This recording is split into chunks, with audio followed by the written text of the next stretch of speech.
All right, let's jump right in. We're about to pull back the curtain on something that's, well, kind of invisible, but literally builds the world around us.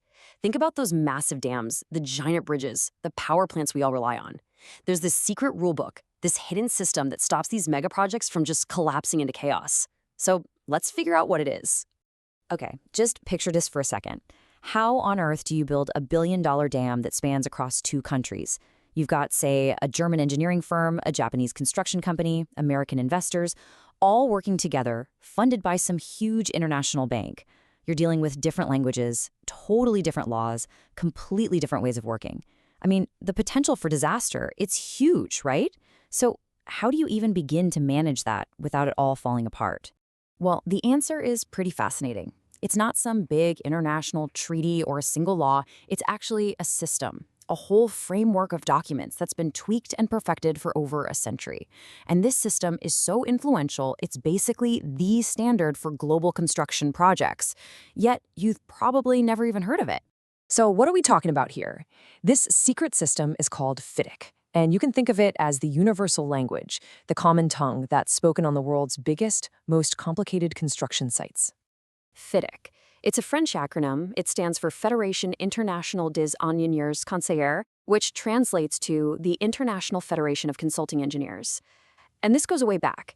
It was founded in 1913 by engineers from Belgium, France, and Switzerland. And it's important to note, this isn't a company. It's not a government agency. It's more like a global club for national engineering groups. You know, the simplest way to get your head around it is to think of it like an official rulebook for a worldwide sport.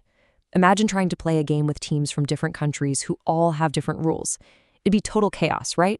Well, that's what Fidic prevents.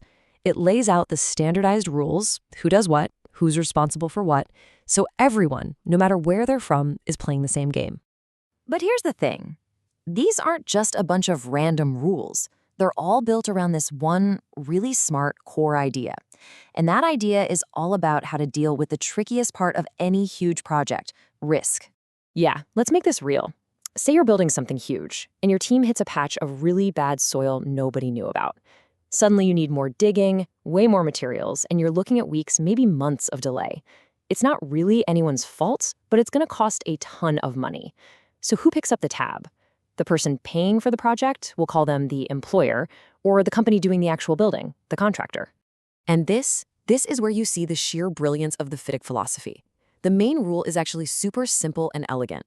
It says that risks should be handled by the party who is in the best position to control that risk. So, going back to our bad soil problem, who's in a better position to know about the ground conditions? Well, it's probably the employer, the one who owns the land and did the initial surveys, not the contractor who just showed up to build. See? It's not about playing the blame game, it's about being practical. And that simple shift in thinking, it changes absolutely everything.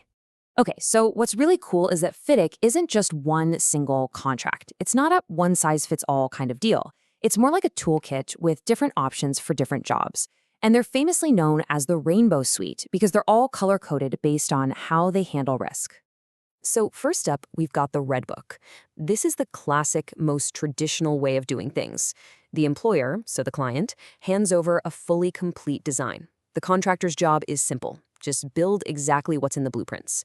In this case, if there's a problem with the design itself, that risk lies with the employer. Next is the Yellow Book. This one's for what we call design-build projects.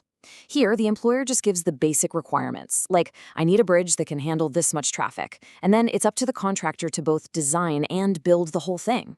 So you can see, the risk for the design has now shifted over to the contractor's shoulders. And then, if you want as much certainty as possible, you go for the Silver Book. This is for turnkey projects, where the employer basically just wants to be handed the keys at the very end. With the Silver Book, the contractor takes on pretty much all the risk. We're talking design, construction, even those unexpected ground conditions, you name it. In return, they get to charge a higher fixed price. It's the no surprises package, if you will, for the client. So when you look at how these stack up, a really clear pattern emerges. As you go from red to yellow to silver, the contractor takes on more and more of the responsibility and more of the risk. And what's the trade-off?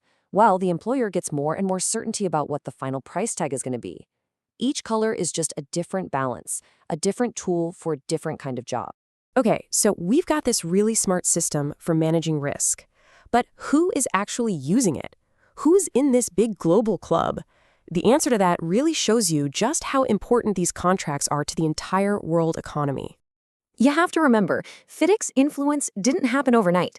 This has been building for more than 100 years.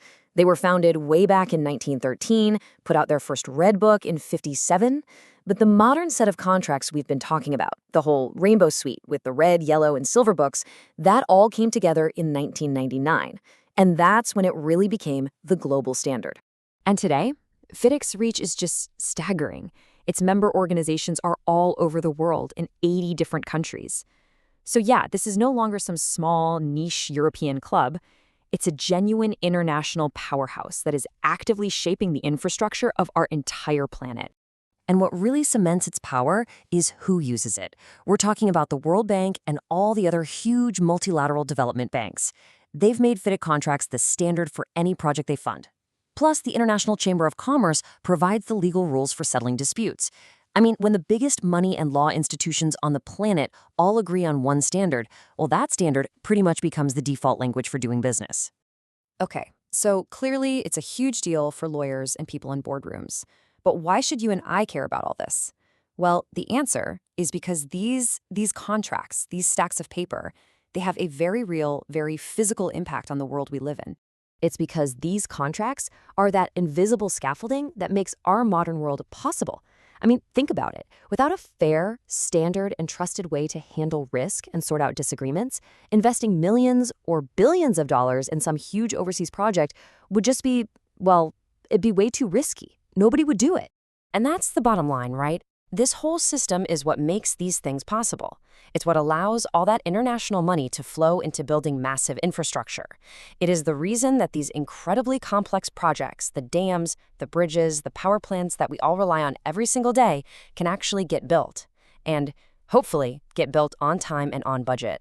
So, the next time you're driving over a huge bridge, or you look up and see a skyscraper stretching into the sky, or even just flick on a light switch, just stop for a second and ask yourself a new question. Who agreed to take the risk to make this happen? And now you know. Thanks to the century-old rulebook, the answer is a whole lot more complex and a whole lot more interesting than you probably ever thought.